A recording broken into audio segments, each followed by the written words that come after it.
Naka-clips pa tayo. Gago. Hindi. Naka-clips pala. Sorry. Salamat. Bobo. % lang.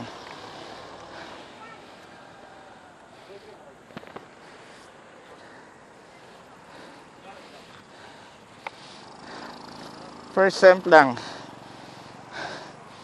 Lagi niyong tatandaan, naka-clips kayo.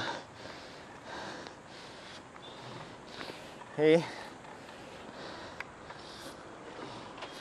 Tanggal pa yung kadena.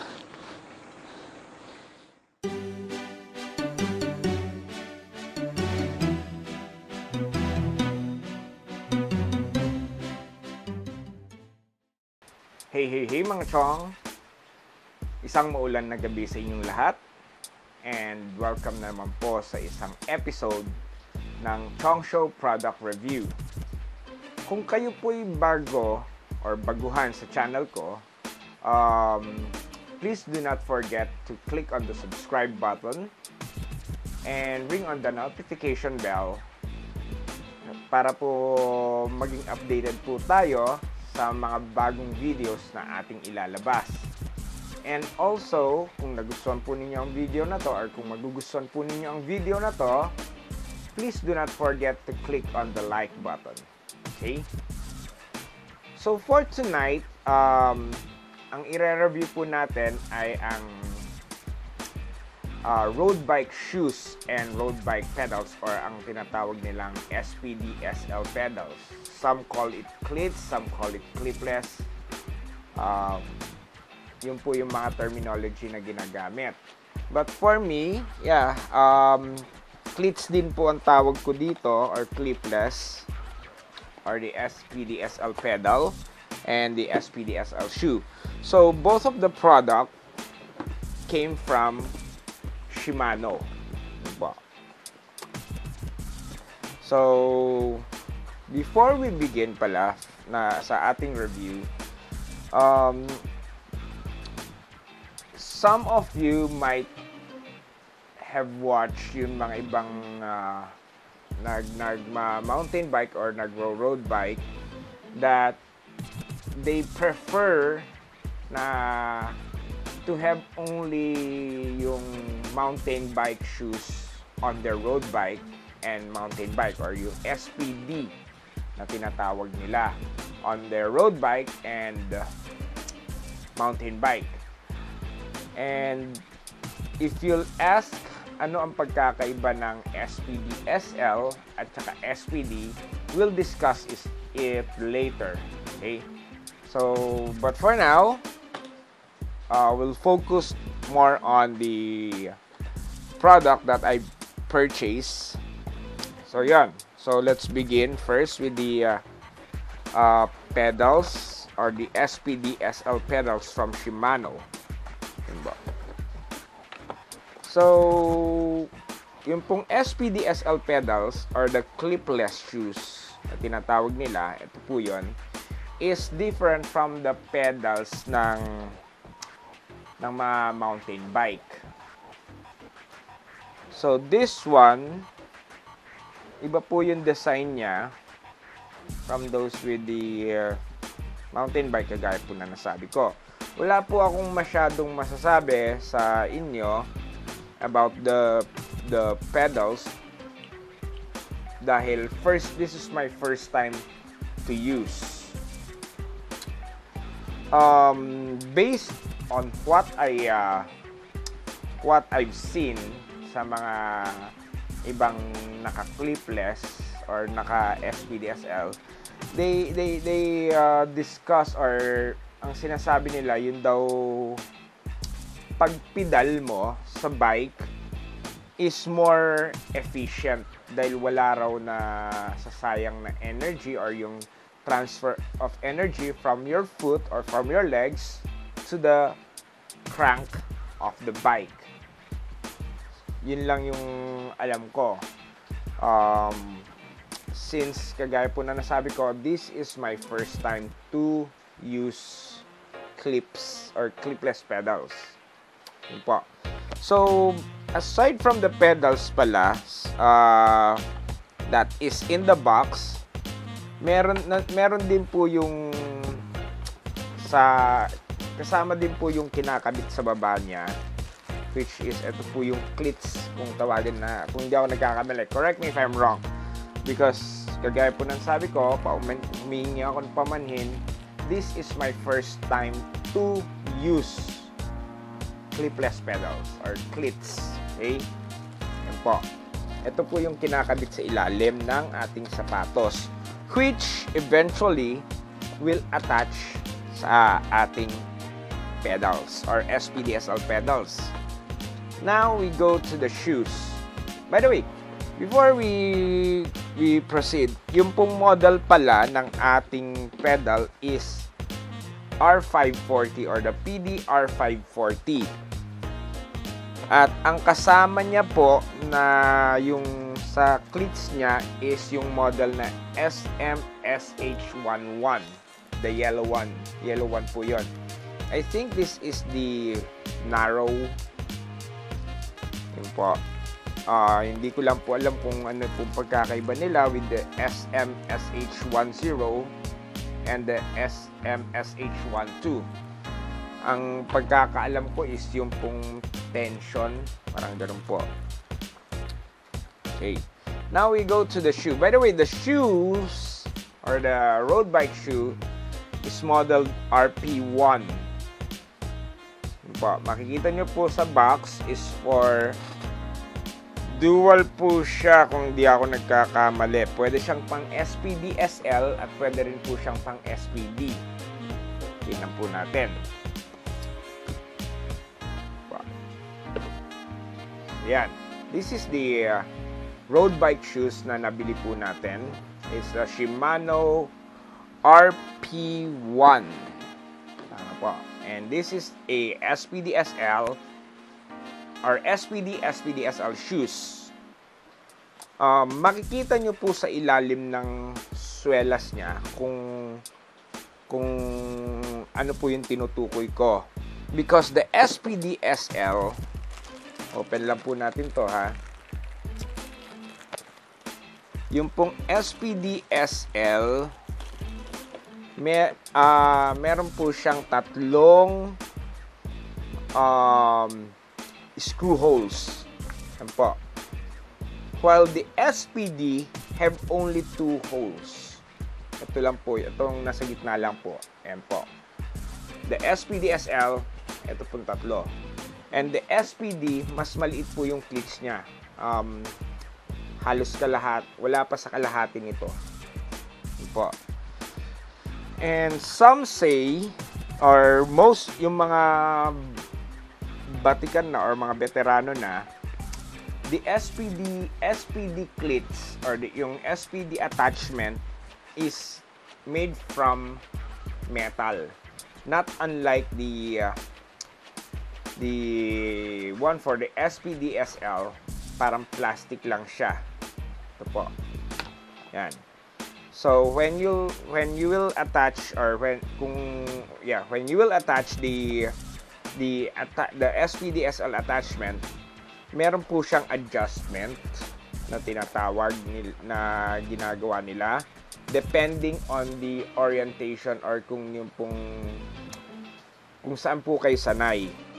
So for me, since this is my first time to use clipless pedals or the SPDSL pedals, susunod ako doon sa mga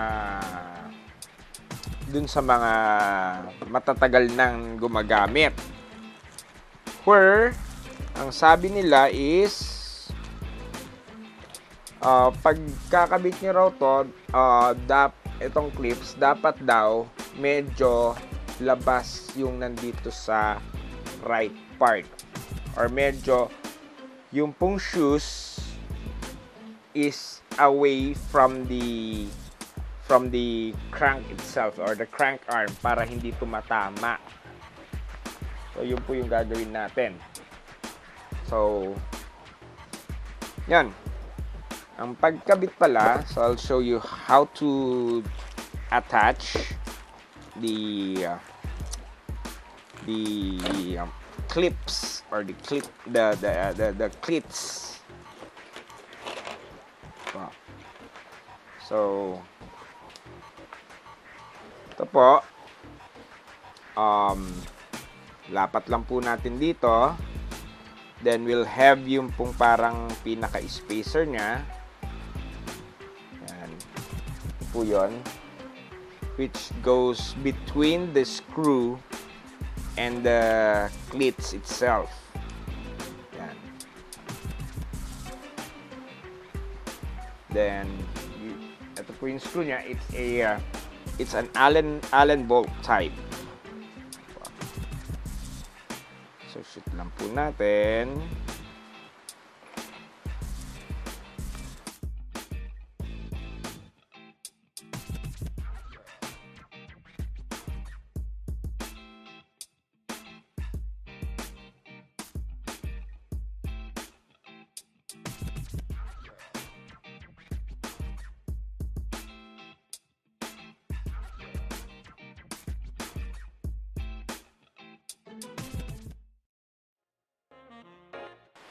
So, ayun po, naikabit na po natin yung attachment or yung cleats sa swelas ng ating sapatos.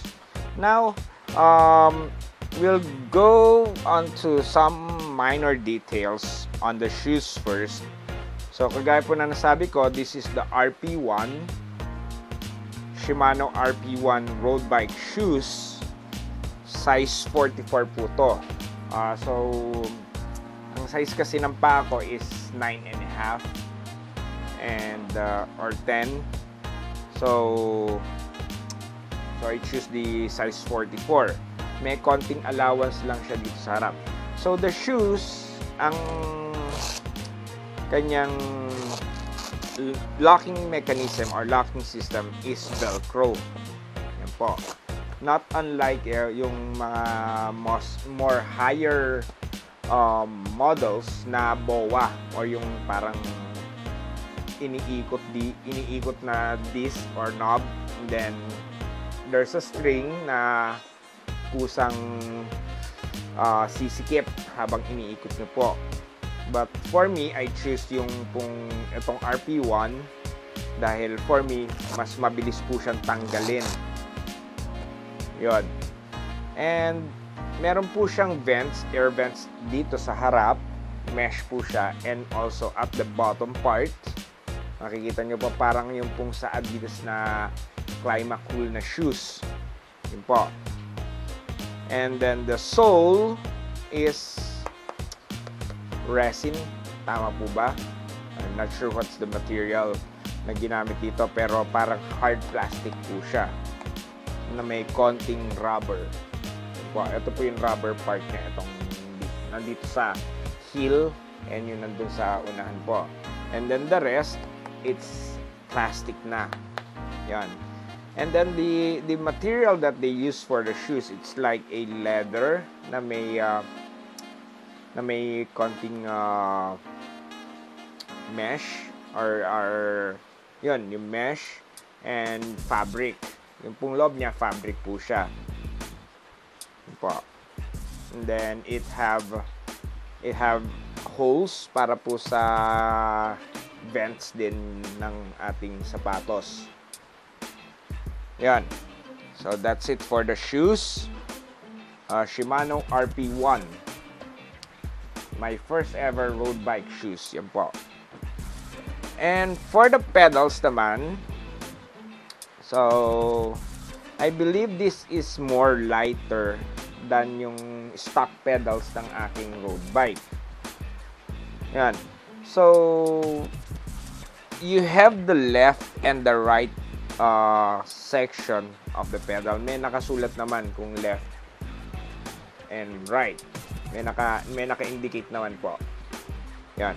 And you can tighten this one, or you can tighten this one using Allen bolts or Allen wrench tool. Yan. And then another thing for the pedal is ito pong, meron po siyang adjustment dito. Ito po, meron po siyang adjustment. Kita po ba? Yan.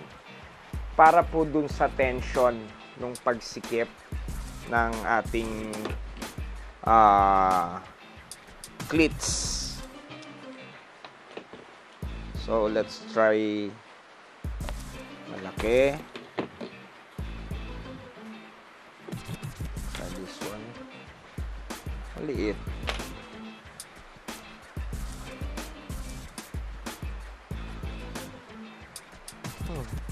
Ano kaya yung size nito ng wrench na ginamit? Maliit to eh. Ayun o, sakto. So, if you'll turn it clockwise,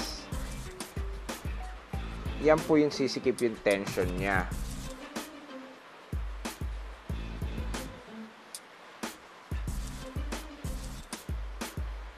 And then, if you turn it counterclockwise, dito naman po luluwag yung tension niya. Po. So, meron, ang alam ko, ito pong part na to, ito yung indicator ng tension. At the back, ito po yun. Kasi pag nakaposition na po, or nakakabit na po yung pedal, dito po yung harap ng ating sapatos. And this is the back part. Or yung pong back ng cleats. So, ganito po siya. So, yan po. Pagpapasok po natin, then, you'll push it forward para mag-lock po siya. And then, ang sabi sa manual, if you'll release the shoes, you'll go sideways. Hindi ko lang po alam kung paloob o palabas ang pihit para po mag-release yung sapatos. So, yan.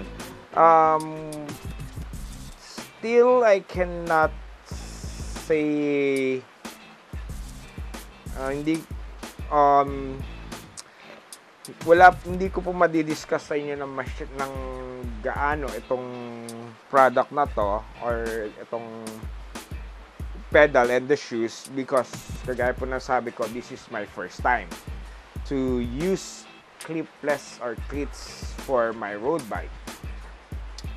So, possible na I'll make a follow-up review for this one pag nagamit ko na.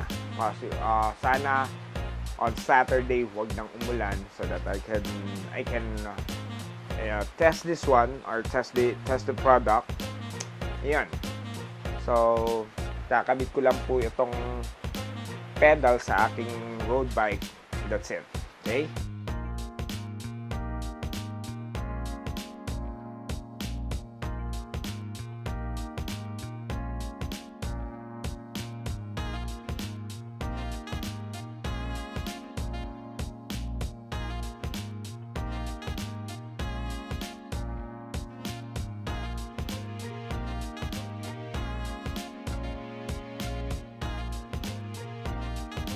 One eternity later. Hey mga chong. Good morning po. Today, first time ko pong gumamit ng cleats. So, tinetesting ko po yung RP1 shoes and the 540 clip pedals or the SPDSL pedals.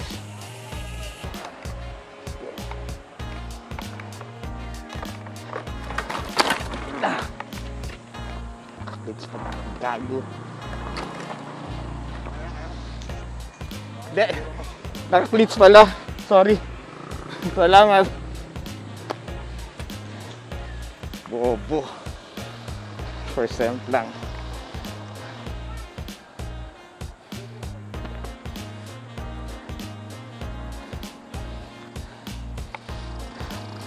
First time lang. Lagi niyong tatandaan, naka-cleats kayo. Okay.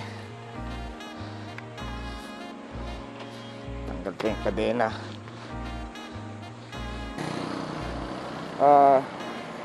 We're at Gilmore Street, going to Ortigas. We'll pass by Green Hills. Okay, so that was my first encounter with wearing cleats. Semp lang ako. I forgot naka-cleats pala ako. So yun, na-outbalance ako. Buti na lang walang sasakyan. Or walang sasakyan sa gilid ko. Anyway, always do remember, pag naka-cleats kayo, lagi yung tatanggalin. Okay? So, my left leg is misaligned. So, medyo need to adjust it later pagdating ko sa bahay. So that medyo nakapaling siya. Yung heel ko nakalabas. Dapat yung heel ko is gitna. Yan. Now I see why mahirap kong isuot yun sa kaliwang pedal ko.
So, yung mga shotgun revpal na sinasabi nila Boss Ian Howe, hindi ko i-attempt. No way. No way, Jose. Masarap mag-bike. Kagaya nga sabi ni Sir Ian, masarap mag-bike kung patag. Pero pagpahon, patay-patay ka.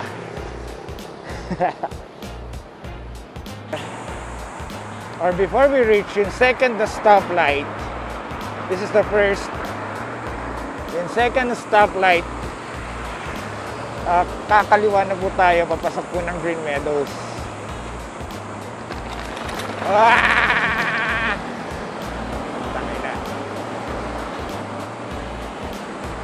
Medyo mabibilis ang mga daan dito, so ingat-ingat lang po tayo. The speed freaks are here.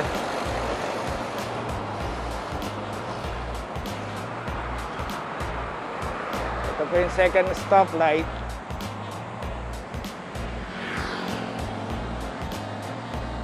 So we'll go sa inside Green Meadows. Po, Green Meadows na tayo.